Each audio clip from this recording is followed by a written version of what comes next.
buenas tardes. Hoy el Museo Nacional de Bellas Artes abre dos exposiciones temporales en el contexto de las conmemoraciones por los 30 años de la desaparición física de Marcelo Pogolotti, identificando a través de las mismas su impronta como polifacético artista y hombre de pensamiento. Marcelo Pogolotti, Vanguardia, Ideología, Sociedad, guiará nuestra atención hacia su entrega pictórica entre 1925, fecha cercana al inicio de su carrera como artista, y 1938, en que pinta su último cuadro. Es un placer que nos acompañe esta tarde la doctora Graciela Pogolotti, además de Norma Rodríguez de Ribet, presidenta del Consejo Nacional de las Artes Plásticas. También está con nosotros Jorge Fernández, director del museo, Roberto Cobas e Israel Castellanos, curadores respectivos de ambas exposiciones, así como críticos, artistas y otras personalidades especialmente invitados. A continuación, yo le cedo la palabra a Jorge Fernández, director de nuestro museo. Agradecerles la presencia y felicitar a Roberto Cobas, curador de esta exposición, a Israel Castellanos también, porque vamos a tener dos inauguraciones.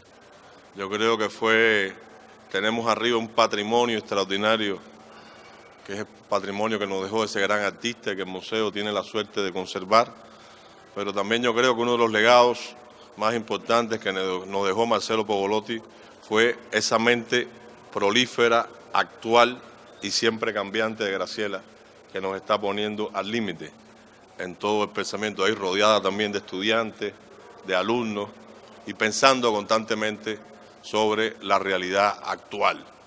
Como su padre, nunca ha sido una mujer que se ha dedicado a ser una especialista solamente en fenómenos estéticos, sino para la estética también es un proyecto social, y eso ha sido lo más importante. Creo que la gran enseñanza de Pogolotti es también el alcance social de su obra.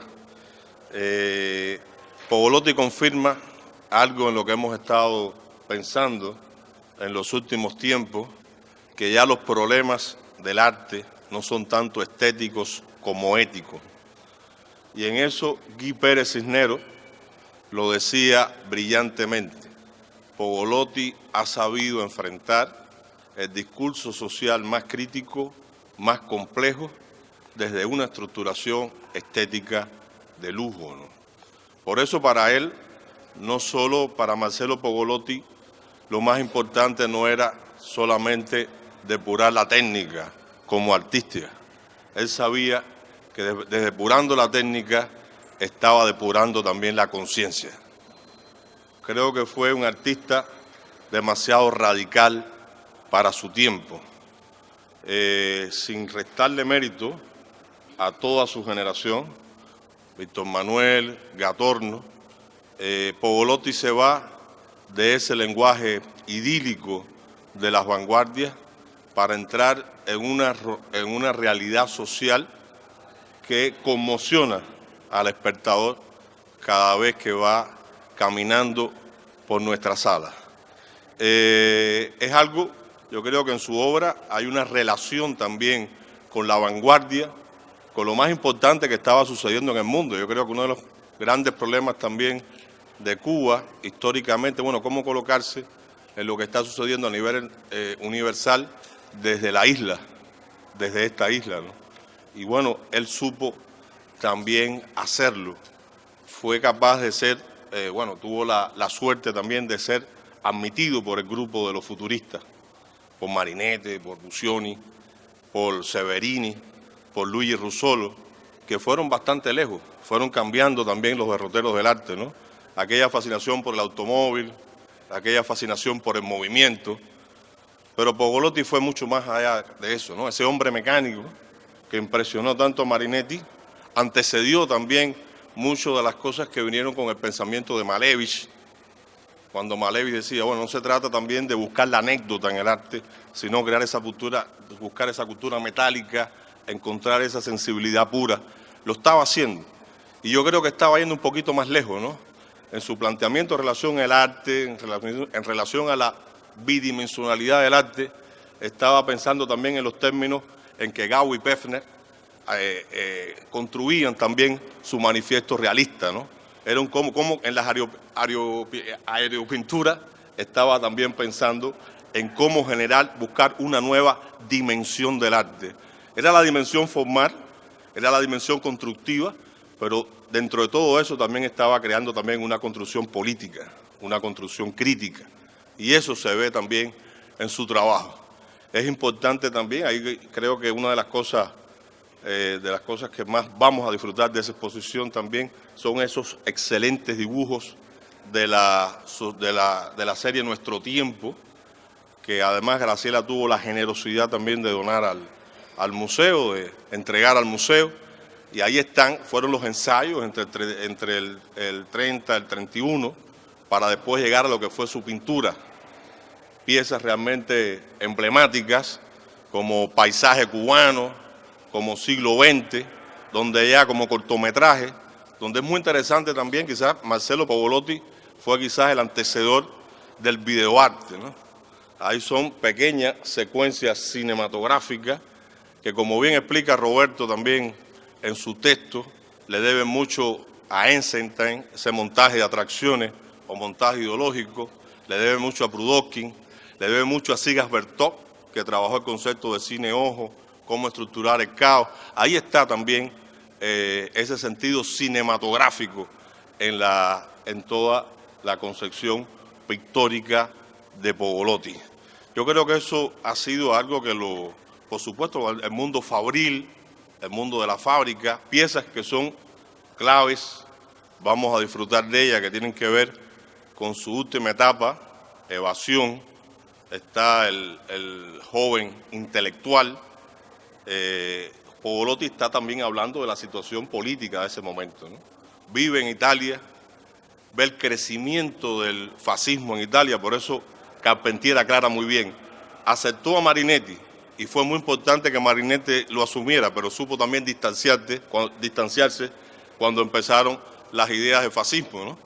Y ese sentido también, su vínculo también con la asociación y esa exposición que hace en el año 1934, la Asociación de Artistas y Escritores Revolucionarios de París, que fue un momento importante también en su maduración, y ahí está todo su trabajo hasta llegar al año 1938 con una pieza, yo diría, importantísima, clave en toda su obra, que es esta obra donde hay un enfrentamiento también entre toda esta arquitectura típica, tradicional, con el mundo de la fábrica.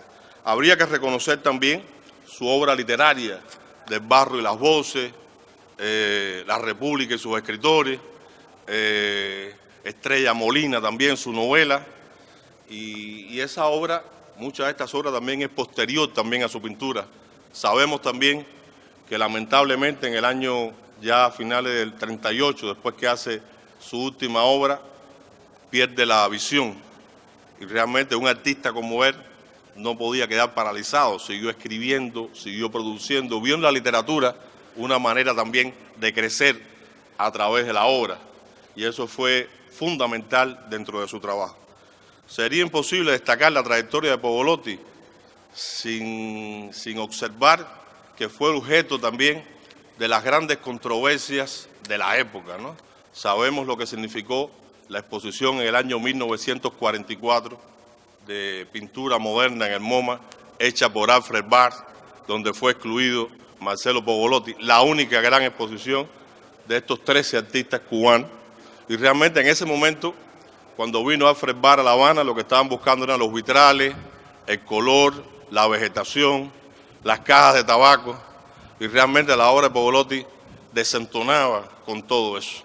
Como respuesta también, bueno, que no es exactamente lo que se pide ahora, ¿no? Ahora la mirada del arte cubano tiene que ser más visceral, tiene que ser políticamente visceral, dura también con el sistema. Te das cuenta cómo los patrones también del MoMA van cambiando, el objeto de la mirada también va cambiando. Y fue parte de ese enfrentamiento entre los grandes críticos de ese momento, ¿no? Guy Pérez Cisneros y Gómez Sicre. Gómez Sicre organizando con Alfred Barr esta gran exposición en el MoMA, Y después Guy Pérez Cisneros, aquí está Mariana con Domingo Ravenet, haciendo esta exposición fundamental de pintura cubana que se hace en el año 1946 en el Palacio de Bellas Artes en México, que fue una respuesta a todo eso. Pogolotti demostró que se puede ser irreverente con el mercado. Pogolotti demostró, como dijo también Guy Pérez Cisneros, que la invención, que el cambio solamente es posible con alguien que se rebele contra la institucionalidad, con alguien que realmente decidió no acomodarse, que no trató de hacer un arte complaciente para ser asumido por el mercado, ni para tener una vida prolífera amamantado por una galería.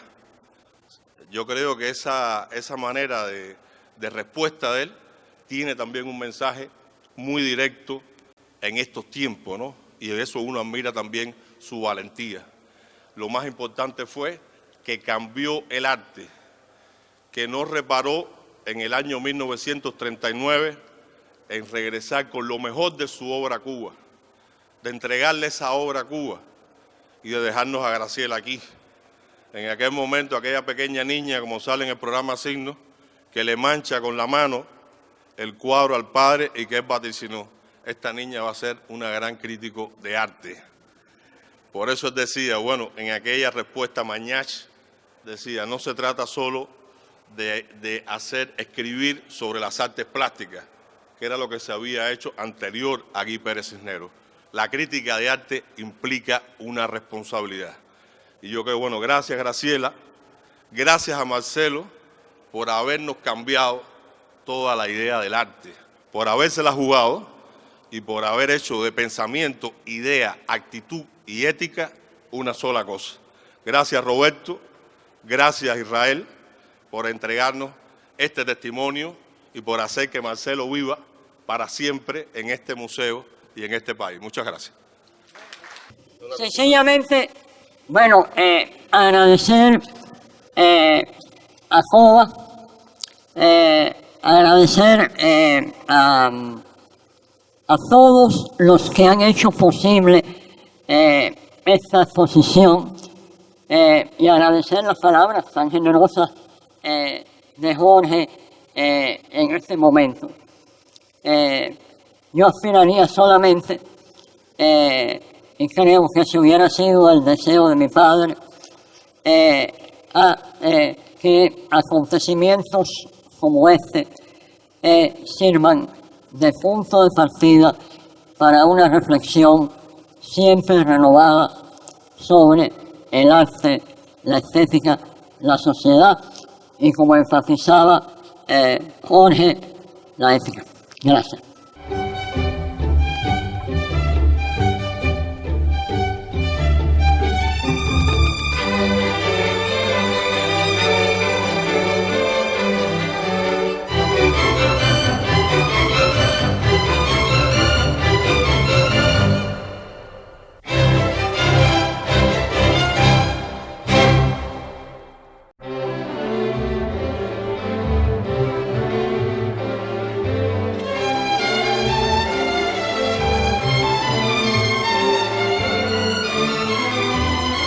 La exposición y la muestra que está acá en los bajos al costado de la biblioteca, por cierto, muy bien curadas las dos. Yo creo que se trata de un intelectual imprescindible de la historia cubana, de nuestra cultura, un individuo con una visión de las circunstancias contemporáneas muy apegada a la realidad y que sin embargo nos la devolvió en imágenes de un valor estético extraordinario. O sea, no estamos hablando de un realista vulgar ni de un exégeta, no, estamos hablando de un individuo que en un contacto muy estrecho con la vida de los seres humanos más comunes pudo retratarlos y pudo retratar la contemporaneidad con una precisión inserta dentro de valores estéticos muy logrados.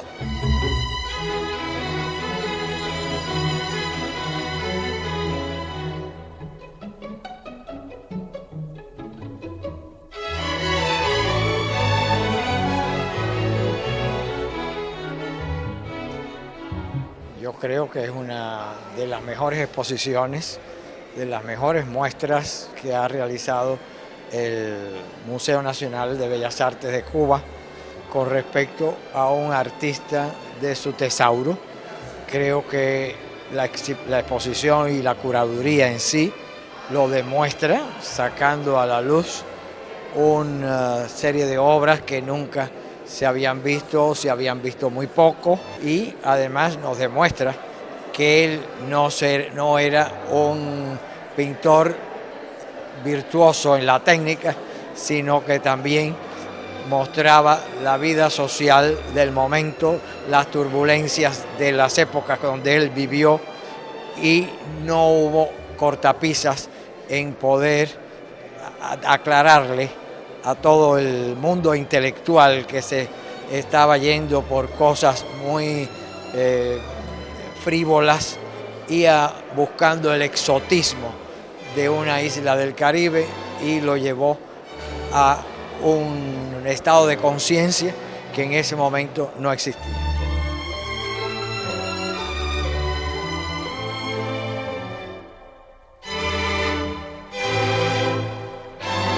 La exposición Marcelo Pogolotti, Vanguardia, Ideología, Sociedad, tuvo como punto de partida hacer un homenaje a este gran maestro de la plástica cubana en el 30 aniversario de su fallecimiento.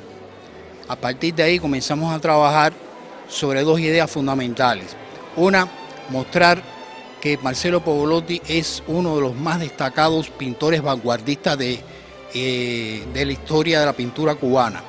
Y el otro aspecto es también dejar clara la cubanía que existe en Marcelo Pogolotti y que va más allá del tiempo que transcurrió su estancia en Europa. La cubanía ahí se puede percibir en su pintura, paisaje cubano, en el dibujo, en dibujos que realizó para la serie Nuestro Tiempo. O sea, una cubanía de profundidad, quizás mucho más profunda que el arte que realizó algunos de sus contemporáneos pintores de la época de los años 30. Aquí ustedes tienen una muestra abarcadora desde los orígenes como pintor de Marcelo Pogolotti hacia el año 1925 hasta el año 1938, en que Marcelo Pogolotti realiza su último cuadro, Encuentro de dos pinturas. Esta obra que ustedes ven aquí, en una obra con la que culmina su obra, dado que infortunadamente Marcelo Pogolotti pierde la vista a los 36 años. O sea, es un momento en que el artista estaba en un proceso de crecimiento, de maduración, de desarrollo, e infortunadamente, a pesar de eso, nos ha dejado una obra muy sólida, muy fuerte, una obra de profundo contenido tanto estético como ético, de profundo contenido social. Precisamente para Pogolotti no solo fue importante el carácter vanguardista de la pintura, sino que esta pintura además tuviera un contenido de carácter social y reflejara la sociedad de su tiempo, reflejara las convulsiones de una época tan prolífica como son los años 30, previo a la Segunda Guerra Mundial. Todo eso se puede apreciar en la obra de Pogolotti. Y Pogolotti hoy nos deja como legado para las nuevas generaciones su sentido ético, su profunda honestidad, su talento, su intelecto honesto y profundo como artista, y una obra brillante que debiera ser conocida no solo por los cubanos, por el público cubano, sino también por el público internacional.